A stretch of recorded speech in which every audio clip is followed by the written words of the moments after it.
Assim que já não és mais servo, mas filho, e, se és filho, és também herdeiro de Deus por Cristo.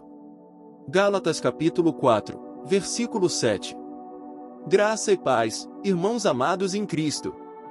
Hoje vamos refletir sobre o capítulo 4 da carta de Paulo aos Gálatas, um dos textos mais profundos sobre nossa identidade em Deus.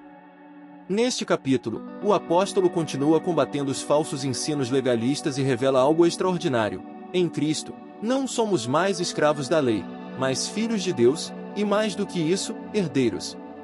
A nossa fé cristã não é apenas um sistema religioso. É um relacionamento transformador. Deus não nos chama apenas para servi-lo, mas para vivermos como filhos que habitam em sua casa, participam de sua mesa e herdam suas promessas. O tema da mensagem de hoje é: de escravos a filhos, a liberdade da herança em Cristo. Vamos à reflexão deste capítulo. 1. Herdeiros que ainda não tinham maturidade, versículos 1 a 3. Digo, pois, que todo o tempo que o herdeiro é menino, em nada difere do servo, versículo 1. Paulo usa a figura de uma criança herdeira. Mesmo sendo dona de tudo, enquanto é imatura, vive sob tutores, como um servo. Ele compara isso à condição do povo antes de Cristo, presos aos rudimentos do mundo, à lei, às regras externas. A imaturidade espiritual impede o acesso pleno à herança. Muitos hoje vivem como servos, mesmo tendo a identidade de filhos. 2. A plenitude do tempo e a missão de Cristo, versículos 4 e 5. Mas, vindo a plenitude dos tempos, Deus enviou seu Filho, para remir os que estavam debaixo da lei, versículos 4 e 5. Na hora exata, Deus enviou Jesus, nascido de mulher, nascido sob a lei, para nos redimir e nos adotar como filhos. A missão de Cristo não foi apenas perdoar pecados, mas nos reintegrar à família celestial. Adotar é amar por escolha. Deus nos escolheu para sermos filhos. 3.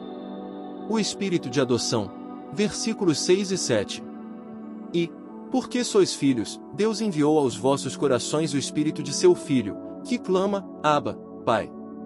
Versículo 6. Aqui está o selo da adoção, o Espírito Santo. Ele testifica dentro de nós que pertencemos a Deus, nos capacita a chamar o Criador de Abba, um termo íntimo, como o papai. Essa é a base da verdadeira fé cristã. Deus não é apenas um legislador, ele é nosso Pai. E Paulo conclui: já não és mais servo, mas filho, e, se és filho, és também herdeiro de Deus por Cristo. Versículo 7. 4. O risco de voltar à escravidão. Versículos 8 a 11. Paulo fica perplexo. Como podem querer voltar aos rudimentos fracos e pobres?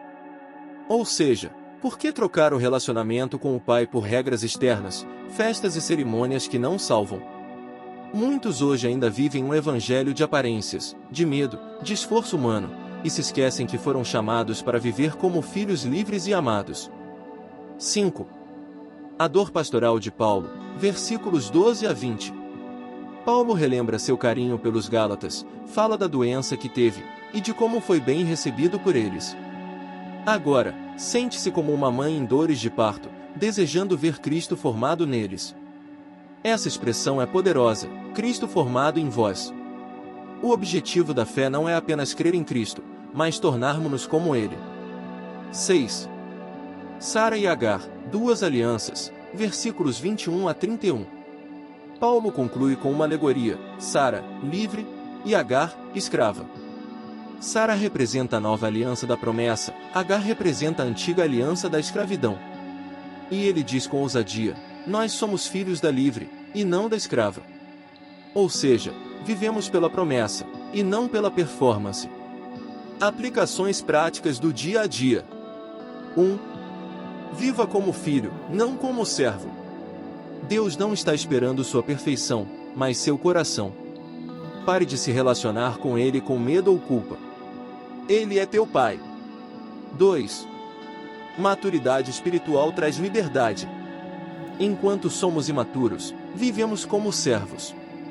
Aprofunde-se na palavra, ore, caminhe com o Espírito. A maturidade libera a herança. 3. Rejeite a religiosidade sem vida. Você não precisa de cerimônias e tradições para ser aceito. Você já foi aceito em Cristo. Guarde o essencial, a fé que atua pelo amor. 4. Permita que Cristo seja formado em você. Mais do que seguir Jesus, torne-se parecido com Ele. Isso é discipulado genuíno, não só crer em Cristo, mas refletir o caráter dele. 5. Lembre-se, você é da aliança da promessa. Não viva debaixo de culpa e regras. Você é livre. Herdeiro. Chamado para viver com esperança. Queridos irmãos e irmãs, Gálatas capítulo 4 nos convida a uma revolução espiritual, trocar a escravidão da religiosidade pela liberdade dos filhos de Deus. Fomos adotados, selados com o Espírito, e temos o privilégio de chamar o Criador de Abba, Pai. Cristo não morreu para nos deixar presos à lei, mas para nos dar vida em família com o Pai Celestial. Seja livre. Seja maduro. Viva como herdeiro da promessa. Muito obrigado por ter nos acompanhado até aqui. Se essa mensagem tocou seu coração, curta este vídeo, compartilhe com seus amigos e se inscreva no canal Querigma Bíblico. Nos ajude a continuar espalhando a palavra com profundidade e verdade. Oração final. Senhor Deus e Pai, te agradecemos porque em Cristo não somos mais escravos, mas filhos. Obrigado por nos adotar, nos amar e nos fazer herdeiros da promessa. Ajuda-nos a abandonar a religiosidade sem vida e a viver em liberdade no Espírito. Forma Cristo em nós, dia após dia. Que possamos andar como filhos, cheios de fé, esperança e amor. Em nome de Jesus, nosso irmão mais velho e Salvador. Amém.